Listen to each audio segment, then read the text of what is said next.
I don't know about you, but I have had enough of global warming alarmists calling for people to be re-educated, locked up, given medication, or even killed because they don't believe in global warming. And those not? Philip and Tracy. That's fine, that's absolutely fine. Your own choice. Okay, class, thank you so much for today, and I will see you all tomorrow. Oh, just before you go, I just need to press this little button here. Now, everybody, please remember to read chapters 5 and 6 on volcanoes and glaciers. It is becoming clearer and clearer by the day that the left is losing the battle to convince us that global warming is happening, so they're now resorting to more and more draconian measures to force us to believe them. You would have thought that as the evidence mounts that global warming isn't in fact happening, the alarmists would rejoice, would breathe a collective sigh of relief, as we are now not facing the apocalyptic scenarios dreamt up by the likes of Al Gore to scare us. But no, instead we're being told by the so-called academics that they are right about global warming and the general public are simply too stupid to understand the subject. Take Steve Zwick, writing recently in Forbes magazine. In the article he says that climate skeptics should be tracked down, hunted down and have their homes burned down. He spews on to say they broke the climate. Why should the rest of us have to pay for it? Broke the climate, like broke the law. Arrest them for breathing.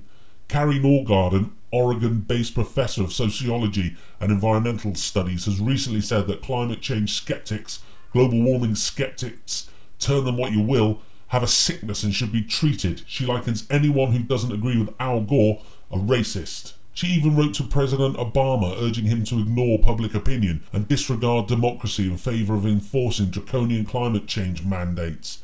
The Green Agenda is falling apart.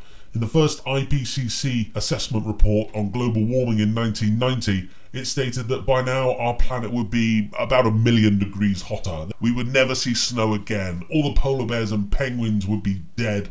The sea level would be about 100 million miles higher than what it is now.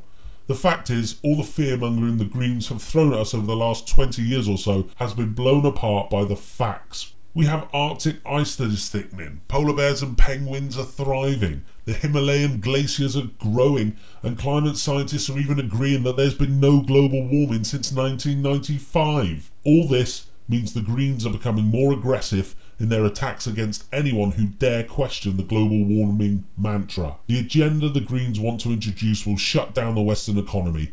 It will destroy your way of life, reduce your standard of living back to the Stone Age, all because they want power over you. Nothing to do with saving the planet. They want an army of bureaucrats roaming around handing out fines for breaking the climate in the name of saving the planet. They want to close down coal power stations and rely on wind because of our carbon footprint. They want us to stop eating meat because of our carbon footprint. They want us to stop travelling because of our carbon footprint. They want us to stop having children. They want to tax us more. They want to tax us on breathing because, as the New York Times said recently, we're using the atmosphere as a municipal dump.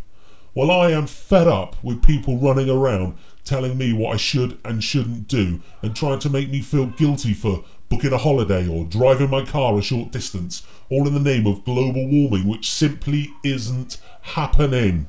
The Greens are losing the battle, so you're now witnessing them coming up and telling the general public that they are completely stupid and that they know best and we must listen to them on what to do. Well, I say bollocks to you. You're a bunch of green fascists. I'm not falling for your nonsense, Earth Hour and shit like that. There are real environmental issues, but you don't care about these because they don't come with the control of the population as a byproduct, so you couldn't care less about GMO food that sterilises any test subject, or the rainforest disappearing, or the damage big oil does, or the radiation spewing from Fukushima. I say to you that unless you want to live a life being controlled by the Greens with them telling you what you can and can't do, what you can spend your carbon ration on, what you can't spend it on, what you can eat, what you can't eat, basically living in a control grid with carbon fines and taxes for breaking the climate, then you better wake the hell up.